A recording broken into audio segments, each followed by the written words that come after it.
This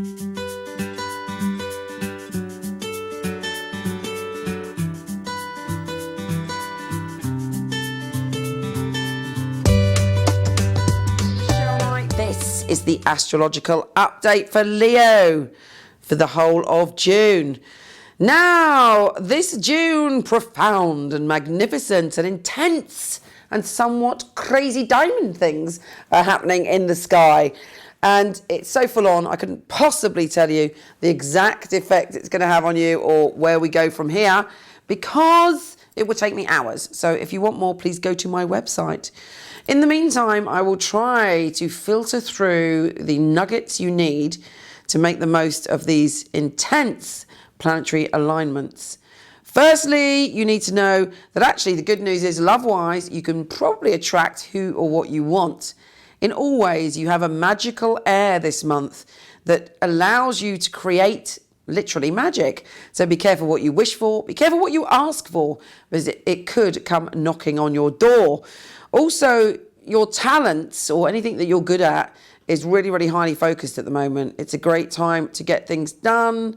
It's a great time to shine in whatever field you're in and really pulling out the bag something magnificent. And also look out for past lives and past lovers who might pop up out of nowhere. All of these events, though, are going to have a profound impact on you, and they're all about the next not only months but years of your life. You're healing something, you're transforming something, should you choose to.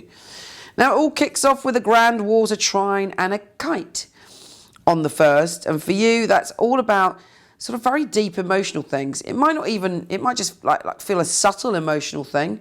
It's all about your psychic ability, your spiritual ability, your family, and your primal fears. And all of these deep emotions are swirling around your being. But thanks to the fabulous kite that's forming in the sky, you're able to rise above some of your emotions, possibly some emotions that have been plaguing you for years. Fears, responsibilities, desires, or hidden desires, and you're able to rise above it and see a solution. And also, as I said before, you have a certain magic about you that this month could create something or bring something to you that you thought you wanted. Now, Venus, the planet of love, is entering the time of year for you where you're at your most mystical when it comes to relationships. You want soul connections, you want intensity, you want people around you that are deeper than average. You're very, very easily bored with people that don't have depth this month, but you're also giving off wisdom and a deep love to such an extent that people feel it just by being in your orbit. Now, the new moon on the 8th is allowing you to really super connect with people in a new way. You may have met some new connections recently, but you are gathering towards you almost your soul group, or if you're a more practical person, perhaps you're bringing together people around your work, which are going to have a profound influence for years to come. It's a very, very good time to mix with groups of people. Now, on the 8th, another grand water trine is bringing to the surface all that family and intuition and deepest, darkest fears for you to transform. But really, the most interesting part of this month is when the diamond forms in the sky, and that is on the 15th, where there's a mystic rectangle, a cradle, a kite, a double grand trine, and a double talent square. Now, one of these things is profound. It creates some big shift. It creates some illumination within your soul.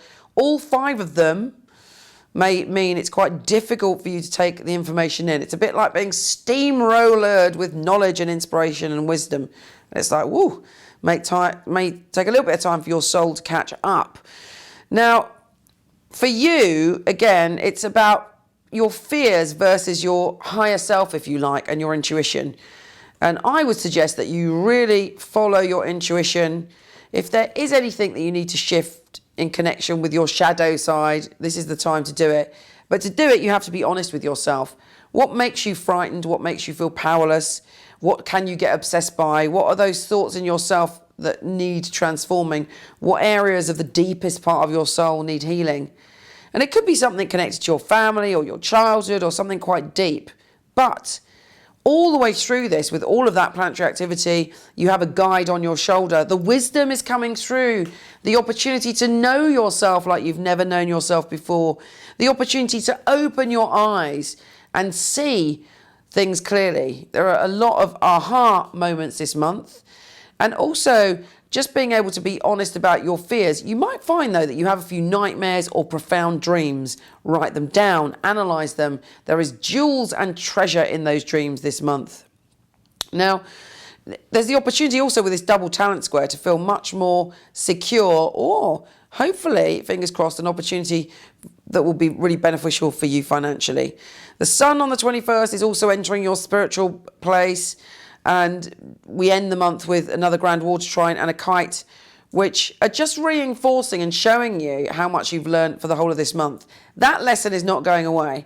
In fact, that if you ignore these issues about your higher self, your family, and your insecurities or fears, and you don't step into your power and the knowledge which is waiting within you, you could find that things escalate or old wounds open, or you're presented with a situation just so that you have the opportunity to handle it differently. Intense times, but also fabulous. Take care, and I'll speak to you soon.